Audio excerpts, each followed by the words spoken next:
Hi everyone, Rajneesh study में आप सभी का स्वागत है। साथियों देखिए, रेलवे की तरफ से एक भर्ती निकल के आई है जिसका नाम है असिस्टेंट लोको पायलट ALP। पूरा डिटेल नोटिफिकेशन आया है, हम इसके बारे में समझाएंगे। ये CN नंबर 01/2024 इसका एम्प्लॉयमेंट नोटिस हुआ और इसी के बिहाफ पे आया है और इसके बारे में डिटेल्ड एक्सप्लेनेशन हम समझाते हैं कि इसका क्या एलिजिबिलिटी क्राइटेरिया है, कितने पद हैं और कितने स्टेप में इसका परीक्षा होता है। चलिए तो शुरू से एक एक करके जानते हैं हम लोग। ये साथियों ड्राइवर की भर्ती है, इसको हम लोग ड्राइवर भी बोलते हैं। यहीं देखिए, यहीं सब लोग गाड़ी चलाने का काम करते हैं। Recruitment of assistant loco pilot ALP का पूरा नाम हुआ, इसको भी ध्यान में रखना है।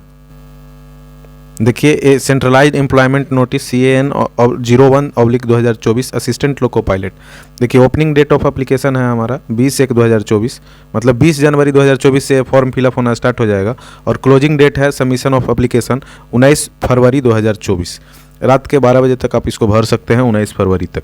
ठीक है, फिर नेक्स्ट करा इसका वेतन और भत्ता जान लेंगे। तो ये लेवल 2 की जॉब है और इसमें इनिशियल पे 19,900 है। मेडिकल स्टैंडर्ड इसमें A1 खोजता है और एज 1 जुलाई 2024 तक 18 से 30 ईयर के बीच में होनी चाहिए और टोटल RRB मिला के 5696 पद आए हैं। 5696 पद। कई लोगों को कन्फ्यूजन रहता है कि मेडिकल स्टैंडर्ड A1 का मतलब क्या होता है। साथियों, A1 का मतलब है physically fit in all respect. देखिए, जनरल फिटनेस पहला इसमें कंडीशन है कि आई विजन जो होना चाहिए, डिस्टेंस विजन जिसको बोलते हैं, 6x6 का आपका आई विजन होना चाहिए। फिर नियर विजन जो होना चाहिए ये 0.6 से लेकर 0.6 तक विदाउट ग्लासेस होना चाहिए। और तीसरा कंडीशन है कि must pass test for colour vision, binocular vision, field of vision, night vision, mesoscopy vision. ये इसमें ध्यान रखना है कि आप लोग को पहले चेकअप करा लेना है कि आपको कलर विजन है या नहीं है। तो जन्मजात बीमारी है, अगर आपके पापा को होगा तो आपको भी होगा। थोड़ा इसको पहले से चेक करा के आप लोग इंश्योर रहिएगा तो ही अच्छा है। कई ऐसी भर्तियां आई है सेंट्रल गवर्नमेंट की ओर से जिसमें एज रिलैक्सेशन दिया गया था, लेकिन इस भर्ती में आपको कोरोना के कारण भी एज रिलैक्सेशन नहीं मिला है। मतलब आपकी एज 18 से 30 साल के बीच में 1 जुलाई 2024 तक रहनी चाहिए। कैटेगरी वाइज रिलैक्सेशन की इसमें चर्चा है। देखिए, SC/ST अगर आप कैंडिडेट हैं, SC/ST कैंडिडेट हैं तो आपको रिलैक्सेशन मिलेगा एज में 5 साल का। अगर आप OBC कैंडिडेट हैं तो OBC कैंडिडेट को भी रिलैक्सेशन मिलेगा एज में 3 साल का। ये भी ध्यान में रखिएगा, नॉन क्रीमी लेयर में रहेंगे तो। फिर है आपका एक्स सर्विसमैन है तो एक्स सर्विसमैन को भी अपने हिसाब से एज रिलैक्सेशन है जो देख लीजिएगा। देखिए, एग्जामिनेशन फ़ी का बात करेगा तो एग्जामिनेशन फ़ी हर कैंडिडेट के लिए अलग अलग है। देखिए, फॉर ऑल कैंडिडेट इसे एक्सपेक्ट कैटेगरी वाइज अलग कुछ छूट है। देखिए, 500 रुपया आपको फ़ी देना होगा, लेकिन अगर आप फर्स्ट स्टेज CBT का एग्जाम में आप बैठ जाते हैं परीक्षा में, सिर्फ बैठने से पास होना जरूरी नहीं है, अगर आप बैठ जाते हैं तो आपको 400 रुपया गवर्नमेंट रिटर्न कर देगी। फिर वैसे कैंडिडेट जो SC/ST से बिलोंग करते हैं, एक्स सर्विसमैन है, फीमेल हैं, ट्रांसजेंडर है या कोई भी माइनॉरिटीज़ हैं या इकोनॉमिकली बैकवर्ड क्लास EBC जिसको बोलते हैं, ये सब से बिलोंग करते हैं तो इनको 250 रुपया का चार्ज देना होगा। ये फीस तभी लौटेगा जब आप देख रहे हैं साफ साफ लिख दिया, only candidate who attend CBT1 will get a refund of their examination fee as mentioned above. मतलब 400 रुपया आपको, अगर जिनका फीस 500 लगा उनको 400 रुपया रिटर्न हो जाएगा। देखिए, रिक्रूटमेंट प्रोसेस का बात करेंगे तो रिक्रूटमेंट प्रोसेस कुल 5 स्टेज में कंप्लीट करवाने वाला है। पहला तो है कि आपको ऑनलाइन एप्लीकेशन तो सबमिट करना ही पड़ेगा। फिर दूसरा स्टेज हो जाता है सबमिट करने के बाद CBT1 होगा फर्स्ट स्टेज। सेकेंड स्टेज में CBT2 याद रखिएगा। फिर इसमें साइको होता है, साइको जिसको बोलते हैं C/BYT, ये लोग नाम दिए हैं, aptitude test, computer based aptitude test, जो कि आपको कंप्यूटर पर ही होगा। फिर अंत में जब ये सब पास कर जाएंगे तो DV होगा आपका और सबसे लास्ट में होता है मेडिकल एग्जामिनेशन, याद रखिएगा। तो टोटल 5 स्टेजेज में ये भर्ती कंप्लीट होगी, इसको भी ध्यान में रखना है।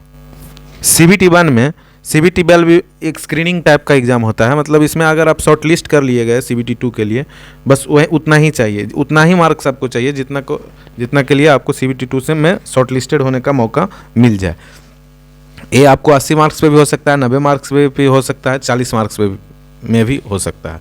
तो CBT2 का एक ही फंडा है कि CBT1 में आप पास कीजिएगा तभी आपको CBT2 देने का मौका मिलेगा। CBT1 का जो पैटर्न है 60 मिनट का एग्ज़ाम होगा, 60 मिनट का।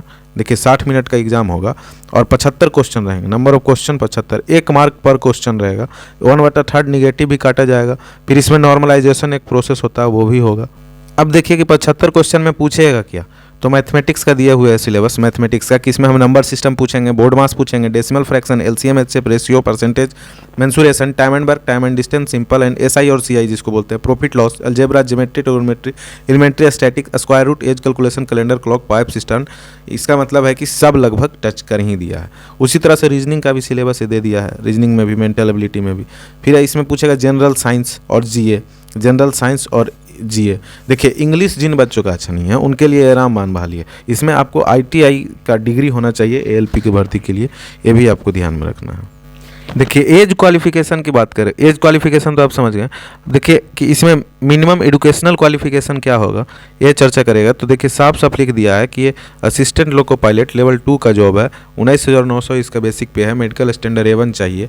और इसमें कुछ योग्यताएँ हैं जो एजुकेशनल क्वालिफिकेशन के रूप में, जैसे एक मिनिमम डिग्री होना चाहिए आईटीआई, एनसीबीटी या एससीबीटी से जो प्राप्त है, फिटर में, इलेक्ट्रीशियन में, मिल राइट में, मेंटेनेंस मैकेनिक में, मैकेनिक रेडियो एंड टीवी में, मैकेनिक मोटर व्हीकल में, वायरमैन ट्रैक्टर सब वगैरह देख लीजिए, मैकेनिक डीजल में, ये सब में अगर आपका आईटीआई है तो आप इस फॉर्म को भर सकते हैं।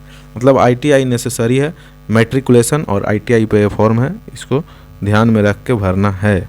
बोर्ड वाइज वैकेंसी का बात करेगा तो देखिए सब जोन का अलग अलग सीट है, ये आपको देख लेना है। क्योंकि आप पटना से वीडियो बना रहे हैं तो पटना का सीट तो हम ज़रूर दिखाएंगे। देखिए ईसीआर आता है पटना में, ईसीआर 15 सीट जनरल का 15 सीट, ऊपर देखिए ये जनरल होगा, जनरल का 15 सीट, यूआर, फिर SC ST का दिया, फिर OBC का, फिर EWS का। तो देखिए पटना में जनरल का हो जाएगा 15 सीट, SC का 6 सीट, 3 सीट ST का, फिर OBC का 10 सीट। याद रखिएगा इतना ही कम बहाली है पटना में। एक और बहाली देख सकते हैं मुजफ्फरपुर, पटना के ही नज़दीक है, 15 जनरल हो गया, 5 SC, 3 ST, 11 OBC। बस इतना ही सीट पे आपको फाइटिंग मिलेगा ओपन कैटेगरी का, ठीक है। अब बाकी सीट स्क्रॉल करके आप देख सकते हैं पूरा का पूरा कितना सीट है। फिर से कर देते हैं, देखिए पूरा का पूरा सीट। अहमदाबाद में 95 सीट है लगभग जनरल का, बेंगलुरु में 186, बिलासपुर में अच्छा खासा सीट दिए हुए हैं। फिर है आपका कोलकाता में भी सीट अच्छी खासी है, मुंबई में भी सीट अच्छी खासी है, मुंबई भी आप भर सकते हैं। सिकंदराबाद में भी सीट अच्छी खासी है, रांची भी मिला जुला के ठीक ही है, तिरुवनंतपुरम ये भी अच्छा सीट है।